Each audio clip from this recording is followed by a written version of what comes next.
Hello, hello to the ASMR universe. I start today with a deep sigh because it has been quite a long week for me personally.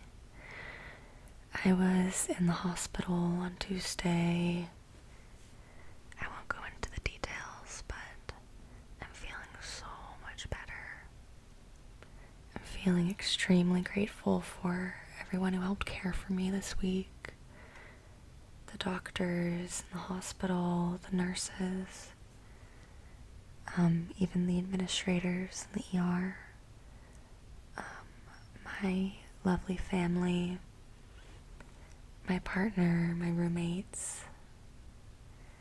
So I'm on the up and up, and I'm excited to be filming more ASMR.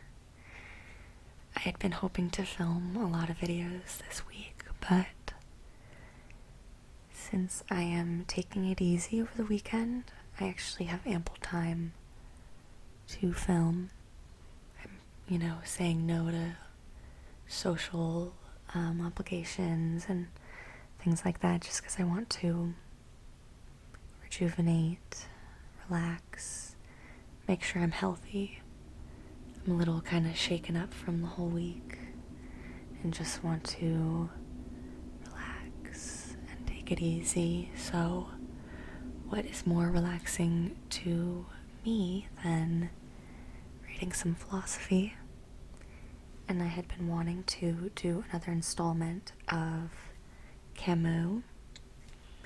I had gotten a request to continue with that, and it is also one of my favorites, so I'm excited to keep going with it.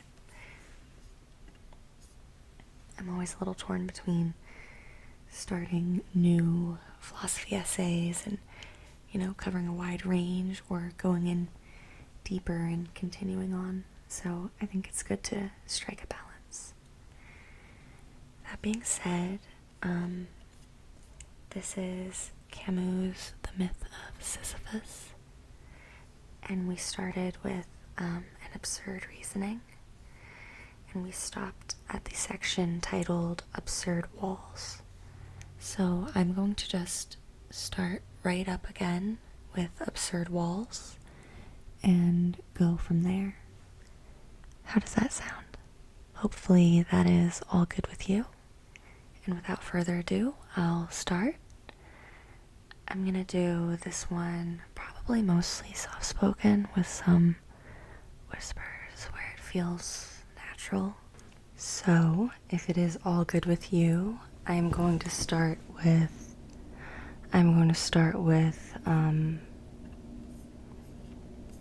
this section here, Absurd Walls. Like great works, deep feelings always mean more than they are conscious of saying.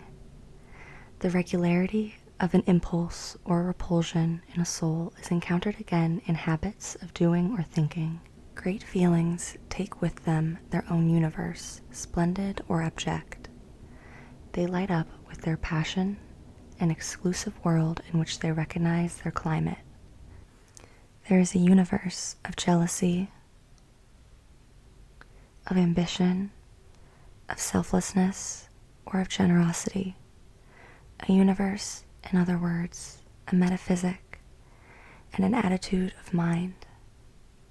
What is true of already specialized feelings will be even more so of emotions basically as indeterminate, simultaneously as vague and as definite, as remote and as present, as those furnished us by beauty or aroused by absurdity.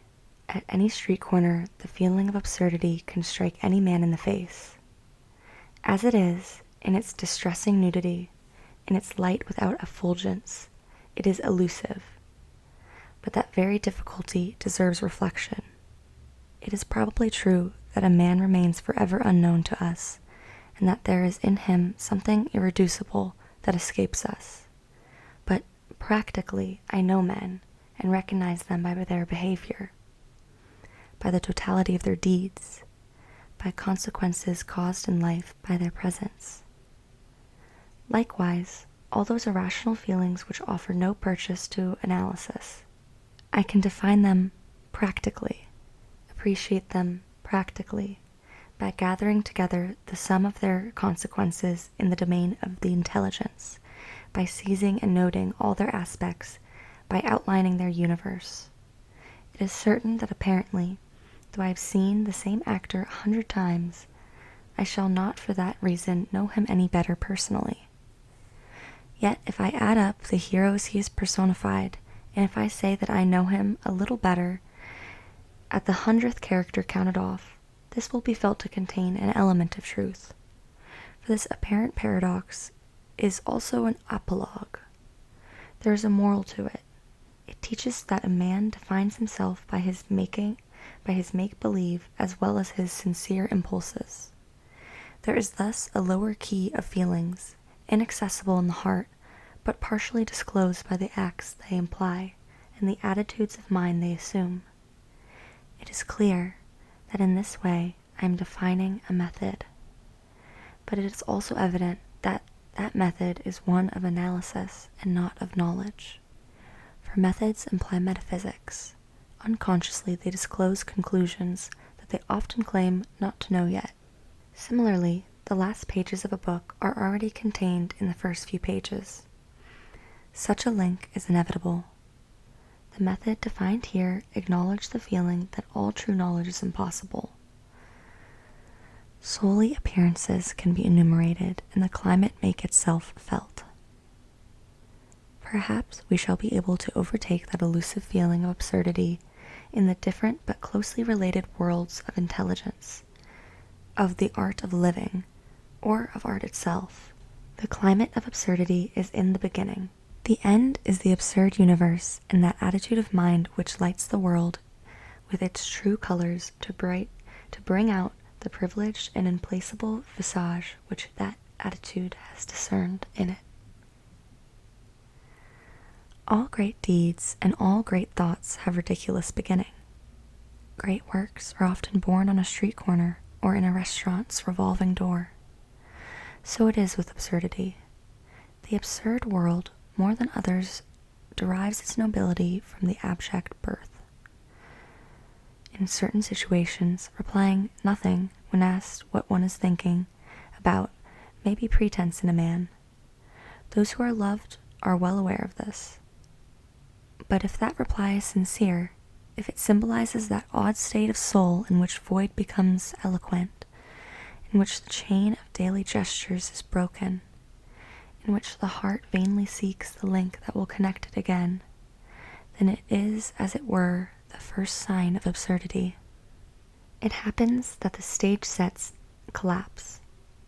Rising, streetcar, 4 hours in office or factory, meal, streetcar, 4 hours of work, meal, sleep, and Monday, Tuesday, Wednesday, Thursday, Friday, and Saturday, according to the same rhythm. This path is easily followed most of the time, but one day the why arises, and everything begins in that weariness tinged with amazement. Begins, this is important. Weariness comes at the end of acts of mechanical life, but at the same time it inaugurates the impulse of consciousness. It awakens consciousness and provokes what follows. What follows is a gradual return into the chain, or it is the definitive awakening. At the end of the awakening comes, in time, the consequence. Suicide or recovery. In itself, weariness has something sickening about it. Here, I must conclude that it is good. For everything begins with consciousness, and nothing is worth anything except through it. There is nothing original about these remarks, but they are obvious. That is enough for a while, during a sketchy reconnaissance in the origins of the absurd. The mere anxiety, as Heidegger says, is at the source of everything. Relatable. Likewise, enduring every day of an unillustrious life, time carries us. But a moment always comes when we have to carry it. We live on the future, tomorrow, later on, when you've made your way. You will understand when you're old enough. Such irrelevancies are wonderful, for, after all, it's a matter of dying. Yet a day comes when a man notices or says that he is 30. Thus he asserts his youth. But simultaneously he situates himself in relation to time. He takes his place in it. He admits that he stands at a certain point on a curve that he acknowledges having to travel to its end. He belongs to time, and by the horror that seizes him, he recognizes his own worst enemy. Tomorrow, he was longing for tomorrow, whereas everything in him ought to reject it. That revolt of the flesh is the absurd. That's pretty interesting. I kind of want to read that paragraph one more time, just because I find it fascinating and definitely getting at something I feel acutely. So I'll go back to the top. Likewise, and during every day of an unillustrious life, time carries us. But a moment always comes when we have to carry it. We live on the future. Tomorrow, later on, when you've made your way, you will understand when you're old enough. Such irrelevancies are wonderful, for, after all, it's a matter of dying. Yet a day comes when a man notices or says that he's 30. Thus he asserts his youth. But simultaneously he situates himself in relation to time. He takes his place in it. He admits that he stands at a certain point on a curve that he acknowledges having to travel to its end.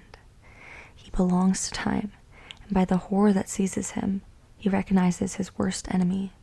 Tomorrow, he was longing for tomorrow, whereas everything in him ought to reject it. That revolt of the flesh is the absurd. What a delicious paragraph. A step lower and strangeness creeps in. Perceiving that the world is dense, sensing to what degree a stone is foreign and irreducible to us, with what intensity nature or landscape can negate us. At the heart of all the beauty lies something inhuman, and these hills, the softness of the sky, the outline of the trees at this very minute, lose the illusory meaning with which we had clothed them, henceforth more remote than lost paradise. The primitive hostility of the world rises up to face us across millennia. For a second we cease to understand it, because for centuries we have understood it in solely the images and designs that we had attributed to it beforehand, because henceforth we lack power to make use of that artifice. The world evades us because it becomes itself again. That stage scenery masked by habit becomes again what it is. It withdraws at a distance from us, just as there are days when under the familiar face of a woman we see as a stranger we had loved months or years ago. Perhaps we shall come to even desire what suddenly leaves us so alone. But the time has not yet come. Just one thing. That denseness and that strangeness of the world is the absurd. Men, too, secrete the inhuman. At certain moments of lucidity, the mechanical aspect of their gestures, their meaningless pantomime makes silly everything that surrounds them. A man is talking on the telephone behind a glass partition. You cannot hear him, but you see his incomprehensible dumb show. You wonder why he is alive. This discomfort in the face of man's own inhumanity, this incalculable tumble before the image of what we are, this nausea, as a writer of today calls it, is also the absurd. Likewise, the stranger who at certain seconds comes to meet us in a mirror, the familiar yet alarming brother we encounter in our own photographs, is also the absurd. I come at last to death and to the attitude we have towards it. On this point, everything has been said, and it is only proper to avoid pathos. Yet one will never be sufficiently surprised that everyone lives as if no one knew. This is because in reality, there's no experience of death. Properly speaking, nothing has been experienced but what has been lived and made conscious. Here, it is barely possible to speak of the experience of others' deaths. It is a substitute, an illusion, and it never quite convinces us. That melancholy convention cannot be persuasive. The horror comes in reality from the mathematical aspect of the event. If time frightens us, this is because it works out the problem and the solution comes afterwards. All the pretty speeches about the soul will have their contrary convincingly proved, at least for a time. From this inert body on which a slap makes no mark, the soul has disappeared. This elementary and definitive aspect of the adventure constitutes the absurd feeling. Under the fatal lighting of that density, it is useless. Its uselessness becomes evident. Let me repeat. All of this has been said over and over. I'm limiting myself here to making a rapid classification and pointing out these obvious themes. They run through all literature and all philosophies. Everyday conversation feeds on them. There's no question of reinventing them. But it is essential to be sure of these facts in order to be able to question oneself subsequently on the primordial question. I'm interested, let me repeat again, not so much in absurd discoveries as their consequences. If one is assured of these facts, what is one to conclude? How far is one to go to elude nothing? Is one to die voluntarily, or to hope that in spite of everything? Beforehand, it is necessary to take the same rapid inventory of the plane of the intelligence. The mind's first step is to distinguish what is true from what is false. However, as soon as thought reflects on itself, what it first discovers is a contradiction. Useless to strive to be convincing in this case. Over the centuries, no one has furnished a clearer and more elegant demonstration of the business than Aristotle. The often ridiculed consequence of these opinions is that they destroy themselves. For by asserting that all is true, we assert the truth of the contrary assertion and consequently the falsity of our own thesis. For the contrary assertion does not admit that it can be true. If one says that all is false, that assertion is itself false. If we declare that solely the assertion opposed to ours is false, or else that solely ours is not false, we are nevertheless forced to admit an infinite number of true or false judgments.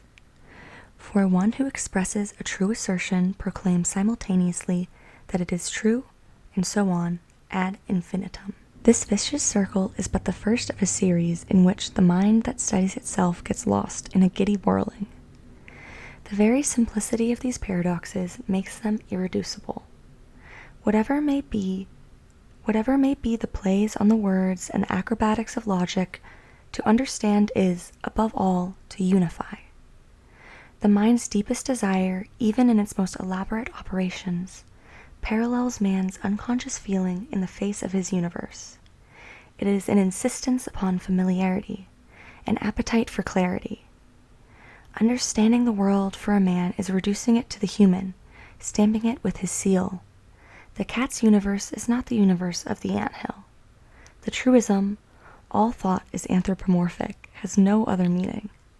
Likewise, the mind that aims to understand reality can consider itself satisfied only by reducing it to terms of thought. If man realized that the universe like him can love and suffer, he would be reconciled. If thought discovered in the shimmering mirrors of phenomena eternal relations capable of summoning them up and summing themselves up in a single principle, then would be seen an intellectual joy, of which the myth of the blessed would be but a ridiculous imitation. That nostalgia for unity, that appetite for the absolute, illustrates the essential impulse of the human drama. But the fact of that nostalgia's existence does not imply it is to be immediately satisfied. For if, bringing the gulf that separates human desire from conquest, we assert with Parmenides, the reality of one, whatever it may be. We fall into the ridiculous contradictions of a mind that asserts total unity and proves by itself assertion its own difference and the diversity its claim to resolve. This other vicious circle is enough to stifle our hopes. These are again truisms.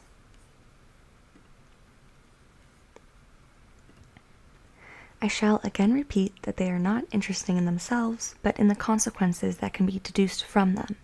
I know another truism. It tells me that man is mortal. One can nevertheless count the minds that have deduced the extreme conclusions from it. It is essential to consider as a constant point of reference in this essay the regular hiatus between what we fancy we know and what we really know. Practical assent and simulated ignorance which allows us to live with ideas which, if we truly put them to test, ought to upset our whole life.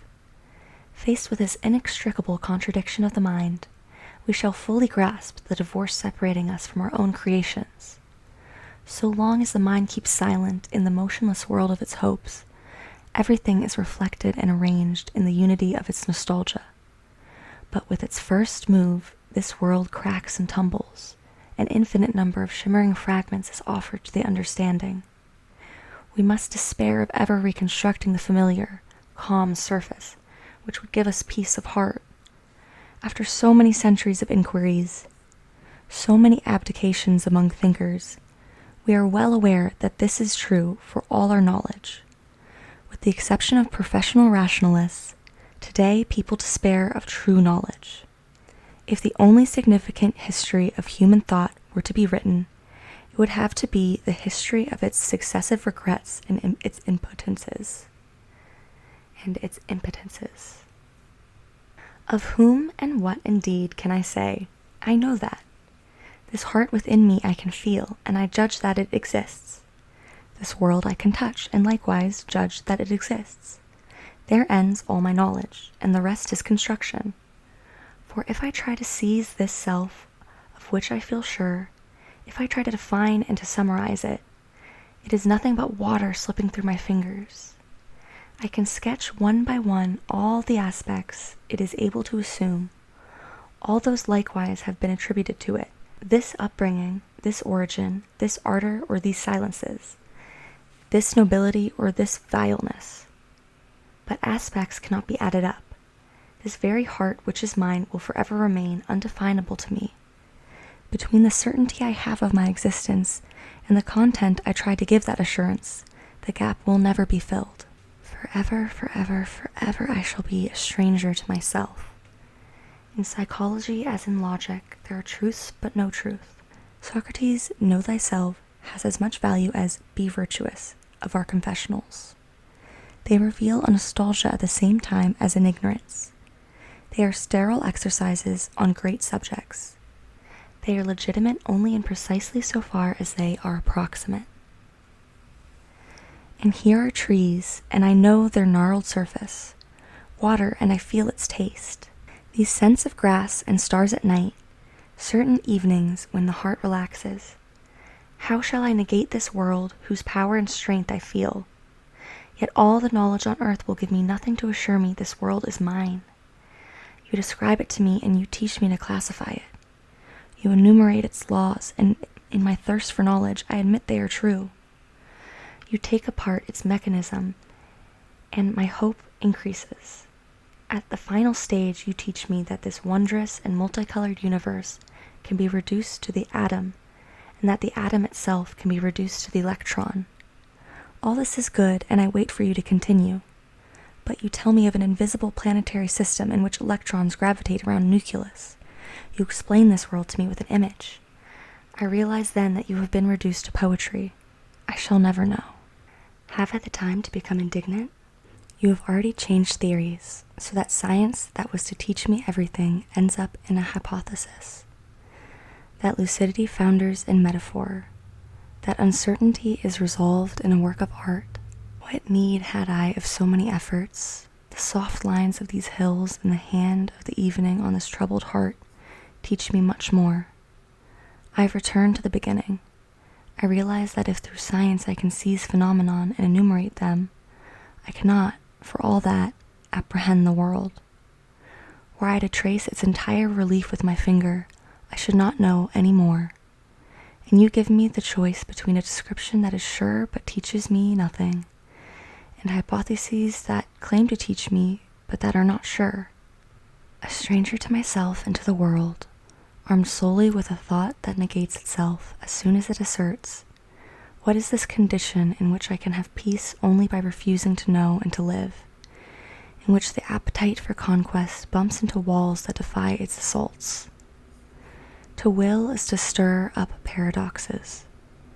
Everything is ordered in such a way as to bring into being that poisoned peace produced by thoughtlessness, lack of heart, or fatal renunciations. Hence the intelligence, too, tells me in its way that this world is absurd. For contrary, blind reason may well claim that all is clear. I was waiting for proof and longing for it to be right. But despite so many pretentious centuries and over the heads of so many eloquent and persuasive men, I know that it is false. On this plane, at least, there is no happiness if I cannot know. That universal reason, practical or ethical, that determinism, those categories that explain everything are enough to make a decent man laugh. They have nothing to do with the mind. They negate its profound truth, which is to be enchained. It is this unintelligible and limited universe. Man's fate henceforth assumes its meaning. A horde of irrationals has sprung up and surrounds him until his ultimate end. In his recovered and now studied lucidity, the feeling of the absurd becomes clear and definite. I said that the world is absurd, but I was too hasty. This world in itself is not reasonable. That is all that can be said. But what is absurd is the confrontation of this irrational and the wild longing for clarity whose call echoes in the human heart. The absurd depends as much on man as on the world. For the moment, it is all that links them together. It binds them one to another as only hatred can weld two creatures together. This is all I can discern clearly in this measureless universe where my adventures take place. Let us pause here. If I hold to be true that absurdity that determines my relationship with life, if I become thoroughly imbued with that sentiment that seizes me in the face of the world's scenes, with that lucidity imposed on me by the pursuit of science, I must sacrifice everything to these certainties, and I must see them squarely to be able to maintain them. Above all, I must adapt my behavior to them, and pursue them in all their consequences. I am speaking here of decency. But I want to know beforehand if thought can live in those deserts. So this seems like a good place to stop because there's a page break. We'll return to the desert of thought. When we return, I found this passage to be extremely, extremely interesting, and I must say Camus adds some nice subtle floweriness to his writing. It's kind of frowned upon to have too much flowery writing in philosophy. You know, you're supposed to just be making your points as efficiently as possible, since these essays can already become very wordy. You know, you're trying to describe something so abstract, so you end up having to use so many words. So it's a big skill to be able to just be very efficient with your words, be very succinct and clear and concise. But that being said, it is just nice for the casual audience to have some of the prose be kind of beautiful like that. And he's talking about shimmering glass and mirrors, and this was a very relaxing passage for me, despite the fact we were talking about existential topics. And I hope that it was relaxing for you, and I can do another installment of this. I'm considering more philosophy content as well, maybe a sort of role play lesson style on some of the concepts I learned in college, or maybe reading some of my own original essays from college and just seeing if we can get a discussion going. just let me know what you like, if you enjoyed this, and I really hope it was relaxing or informative, or just nice to listen to. So have a wonderful, wonderful, wonderful